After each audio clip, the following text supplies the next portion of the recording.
Okay.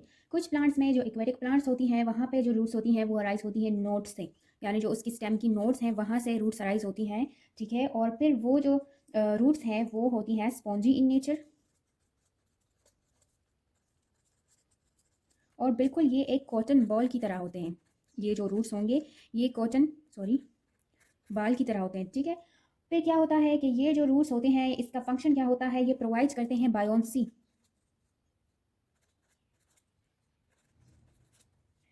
Provide करते हैं और प्लांट्स को फ्लोट करने में, फ्लोटिंग में हेल्प करते हैं। अब किस तरह से बायोन्सी क्या होती है, बायोन्सी जो है ये अपवर्ड फोर्स है जो कि कौन एग्जर्ट करता है, fluid. In upward force exerted by a fluid that opposes the weight of a particular fully or partially immersed object, ठीक है। फॉर एग्जाम्पल एक प्लांट है या कोई एक वेट है, वो नीचे की तरफ फोर्स लगा रहा है, एक्सर्ट कर रहा है, तो जो फ्लूइड है ना, पानी में है वो ऑब्जेक्ट लेट्स सपोज, तो जो फ्लूइड है वो उसको ऊपर की तरफ उस पर फोर्स एक्सर्ट करेगा। तो क्या होता है कि इससे प्लांट की फ्लोटिंग में हेल्प होती है, ठीक है। प्लांट को फ्लोटिंग में हेल्प होती है। फॉर एग्जाम्पल हमारे पास कौन से प्लांट्स फ्लोटिंग करते हैं, वाटर लिली है, डकवीट है, और वाटर लिली और डकवीट, ठीक है। नेक्स्ट है हमारे पास रूट ट्यूबर्स। अब ये क्या होते हैं, कुछ प्लांट्स में अंडरग्राउंड एडवेंटिशियस रूट्स जो होते हैं वो ट्यूबरस हो जाते हैं। वो क्यों ट्यूबरस हो जाते हैं, अकुमुलेशन ऑफ फूड की वजह से, फूड स्टोरेज की वजह से वो ट्यूबरस हो जाते हैं। और इस तरह के रूट्स को हम कहते हैं रूट ट्यूबर्स। फॉर एग्जाम्पल हमारे पास है स्वीट पोटैटो के रूट्स कौन से रूट्स हैं, ट्यूबरस रूट हैं, और ये इरेगुलर इन शेप होते हैं, इनकी कोई स्पेसिफिक शेप नहीं होती, इरेगुलर इन शेप।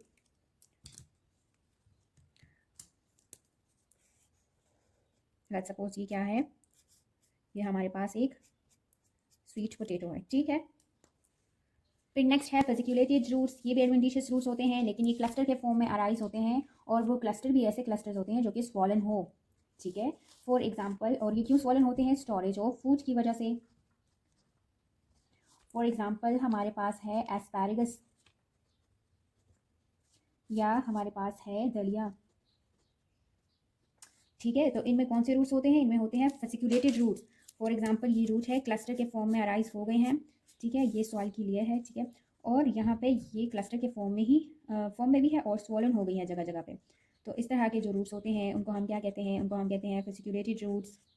ये भी एडवेंटिशियस रूट्स की मॉडिफिकेशन है, ठीक है। ओके, नेक्स्ट है हमारे पास नोड्यूलस रूट्स। नोड्यूलस रूट्स में क्या होता है कि जो रूट्स है ये भी एडवेंटिशियस रूट्स ही होते हैं, लेकिन एडवेंटिशियस रूट की अपाइसिस जो है वो स्वॉलन हो जाती है स्टोरेज ऑफ फूड की वजह से, और ये बिल्कुल बीट्स की तरह दिखाई देते हैं। लेट्स सपोज ये है हमारे पास एक प्लांट और ये इसके एडवेंटिशियस रूट के अपाइसिस हैं। अब इसमें और फेसिकुलेटेड में क्या डिफरेंस है, यहाँ पे बीच में स्वॉलन हो गया था, और ये वाले जो है ये अपाइसिस पे, एपिक्स पे जो टिप्स हैं उस पर ये क्या हो रहे हैं, स्वॉलन हो रहे हैं, ठीक है। एग्जाम्पल है कोस्टस स्पीशियोसस, जो कि जिसके फ्लावर को भी एज अ सैलेड अक्सर लोग यूज़ करते हैं, और गार्निशिंग के लिए इस प्लांट के फ्लावर को यूज़ किया जाता है। दूसरी एग्जाम्पल इसकी मैंगो जिंजर है, मैंगो जिंजर, ठीक है। इन दोनों प्लांट्स के रूट्स क्या होते हैं, वो होते हैं नोडुलस रूट्स। फिर है एनुलेटेड रूट्स। एनुलेटेड का मतलब होता है कि सर्कल या रिंग के फॉर्म में। ये ऐसे रूट्स होते हैं जो अरेंज होते हैं, ऐसे लगते हैं कि आपने डिस्क को स्टेक के फॉर्म में अरेंज किया है। एपिक एक प्लांट एग्जाम्पल है इसकी, और ये रूट्स इस तरह से नजर आते हैं, ऐसे बहुत सारे रिंग्स या हम कहते हैं कि डिस्क हैं जो कि स्टेक्स में अरेंज हो गई हैं, ठीक है, इस तरह की। तो ये एक्चुअली क्या है, एडवेंटिशियस रूट की मॉडिफिकेशन है। इसके बाद है कंट्रक्टाइल रूट्स। कंट्रक्टाइल रूट्स क्या करते हैं, ये नेम से ही जाहिर है, ये भी एडवेंटिशियस रूट्स होते हैं, और ये उन प्लांट्स में होते हैं जो जिनमें अंडरग्राउंड स्टेम होती है, ठीक है, यानी सॉइल के नीचे जिनकी स्टेम होती है, वो राइजोम के फॉर्म में, बल्ब के फॉर्म में, कॉम के फॉर्म में, ये सारे क्या है, स्टेम की मॉडिफिकेशन है, जो कि स्टोरेज ऑफ फूड की वजह से स्टेम की स्वेलिंग हो जाती है। तो इस तरह के जो प्लांट्स होते हैं उनमें जो रूट्स होते हैं वो कंट्रक्टाइल रूट्स होते हैं, और इनका फंक्शन क्या होता है, ये रिस्पॉन्सिबल होते हैं मूवमेंट के लिए, रिस्पॉन्सिबल फॉर द मूवमेंट। किस चीज़ के मूवमेंट के लिए, जो भी बल्ब है या राइजोम है या कॉम है उसकी मूवमेंट को ये सॉइल में उसको मजीद नीचे लेके जाता है, ठीक है। और ये ऐसा क्यों करता है, ये इसलिए ऐसा करता है कि अगर लेट्स सपोज प्लांट पे कोई स्ट्रेस कंडीशन आ रही है, बल्ब या जो राइजोम है या जो कॉम है उसमें फूड वो इसीलिए स्टोर करता है कि वो अनफेवरेबल कंडीशन को ओवरकम कर सके। तो अब ये रूट्स उसको नीचे की तरफ ज़मीन में ज़्यादा गहराई में डीपली क्यों लेके जाते हैं, मूवमेंट उसकी क्यों कराते हैं, ताकि लेट्स सपोज उस प्लांट पे कोई स्ट्रेस कंडीशन आ रही है, पानी की कमी आ रही है या कोई और स्ट्रेस कंडीशन आ रही है, तो वो प्लांट जो है वो काफ़ी, वो जो बल्ब है या कॉम है वो काफ़ी डीपली जाएगा, तो उस पर इतना अफेक्ट नहीं होगा, अनफेवरेबल कंडीशन की उस पर इतना कोई असर नहीं होगा, ठीक है। इसके बाद है हमारे पास चले पहले मैं इसको डायग्राम के थ्रू समझाती हूँ कि लेट्स सपोज ये हमारे पास एक अनियन है, पता नहीं सही बनेगा या नहीं, ठीक है, बस इसको आप अनियन कंसिडर करें, ठीक है, अनियन का बल्ब है ये, ठीक है। उसके नीचे आपने देखा होगा यहाँ पे एक इस तरह से रूट्स उसकी निकली होती है, ठीक है। तो यही जो रूट्स है ना, ये इसकी क्या है, एडवेंटिशियस रूट्स हैं, एडवेंटिशियस रूट्स होती हैं ये इसकी। अब ये क्या करेगा, ऊपर इसके लीव्स होते हैं ऐसे, ये हेल्प करता है कि ये सॉइल में मज़ीद डीप चला जाए। लेट्स सपोज ये सॉइल में इस पोजीशन पे है ना, तो ये जो रूट्स होंगे ये इसको इधर नीचे लेके आएगा, ठीक है, इस अनियन को, ताकि अगर कोई स्ट्रेस कंडीशन आ रही है तो उससे ये बच सके इस तरह से। ओके, लास्ट में हम पढ़ेंगे अब माइकोराइजल रूट्स। ये भी कुछ रूट्स होते हैं, ठीक है, हमने टेप रूट पढ़ लिया, हमने एडवेंटिशियस रूट पढ़ लिया, अब हम क्या पढ़ेंगे, माइकोराइजल रूट्स। अब ये क्या होते हैं, माइको का मतलब होता है फंजाई और राइजल वर्ड यूज़ होता है रूट्स के लिए। तो ये ऐसे रूट्स होते हैं जिनमें एसोसिएशन होती है फंजाई और प्लांट की कंबाइंडली, ठीक है। These mycorrhizal roots are short roots which activate association with soil borne fungus. ऐसे फंगस के साथ ये एसोसिएशन बनाते हैं जो कि सॉइल बॉर्न होते हैं, ठीक है।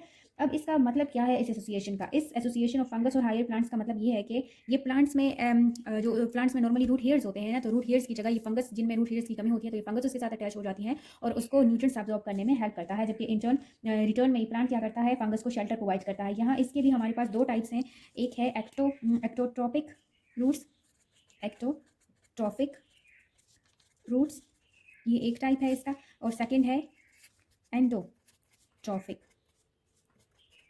रूट्स।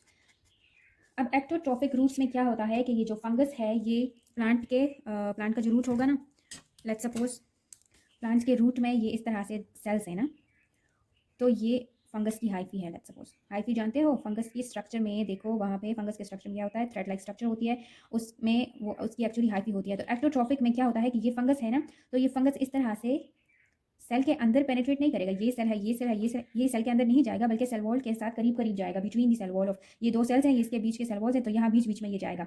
तो इस तरह के उसको हम क्या कहते हैं, एक्टोट्रॉपिक फंगस कहते हैं। और इसकी एग्जाम्पल है हमारे पास मोनोट्रोपा। मोनोट्रोपा प्लांट में फंगस की एसोसिएशन होती है। अब वैसे आपको लग रहा होगा कि ये फंगस इस पर इसलिए अटैक कर रहा है कि ये फूड ले सके, लेकिन ऐसा बिल्कुल भी नहीं है।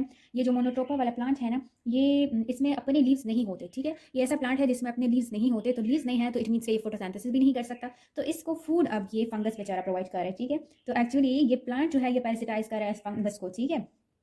और फिर हमारे पास एंडोट्रॉपिक क्या होता है, यहाँ पे जो फंगस है ना वो इंटर होगा सेल्स के अंदर, लाइक ये सेल्स हैं इस तरह से, ये सेल्स किस चीज़ के हैं, रूट के हैं, ठीक है, प्लांट के रूट के सेल्स हैं। ये फंगस आ गया तो इस तरह से सेल के अंदर भी पेनिट्रेट करेगा, ठीक है, तो ये अंदर भी पेनिट्रेट कर देता है। एग्जांपल है हमारे पास एपीपोगोन, ये वाले प्लांट्स। अब ये क्या कर रहे हैं कि मॉइस्चर प्रोवाइड कर रहे हैं, ये फंगस इस प्लांट को मॉइस्चर प्रोवाइड कर रहा है, न्यूट्रिएंट्स प्रोवाइड कर रहा है, और उसको स्ट्रेस कंडीशन से बचाने के लिए ये इसके साथ एसोसिएशन कर रहा है, ठीक है। जितना ज़्यादा इसके रूट के साथ फंगस की एसोसिएशन होगी, उतनी ही ज़्यादा ये प्लांट जो होगा एपिपोगोन, ये ज़्यादा से ज़्यादा न्यूट्रिएंट्स को लेगा, ज़्यादा से ज़्यादा मॉइस्चर को वो एब्जॉर्ब करेगा, तो ये प्लांट के लिए बेनिफिशियल है, ठीक है। ये था हमारे पास रूट का फुल चैप्टर जो कि ख़त्म हो चुका है। इसके बाद हम स्टेम के चैप्टर को स्टार्ट करेंगे। होप सो आपको समझ आ गया होगा। Thanks for watching.